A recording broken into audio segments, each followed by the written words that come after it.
God is telling us, you be a peacemaker. Peacemaker means you do my work on this earth. కాబట్టి ప్రభువు సెలవిస్తుంది ఏంటంటే సమాధాన పరిచేవారిగా ఉండాలి, దేవుని యొక్క పనిని జరిగించాలని దేవుడు కోరుతూ ఉన్నాడు. The Lord Jesus, when he saved you, he made peace.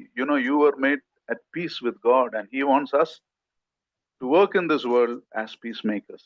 ఎప్పుడైతే మనం రక్షించబడ్డామో అప్పుడు దేవునితో మనం సమాధానం పొందుకోవడం మాత్రమే కాకుండా సమాధాన పరిచే వారిగా కూడా మనకి ఆ యొక్క పని ఇవ్వబడింది. Peace in the Bible comes from facing issues and dealing with issues and conquering issues depending on the Lord's strength. దేవుని యొక్క కృప మీద, శక్తి మీద ఆధారపడి సమస్యలతోటి వ్యవహరిస్తూ సమస్యల్ని పరిష్కరించడమే సమాధాన పరచడం అంటే. And it is a messy work. It takes a lot of emotional energy, it drains you.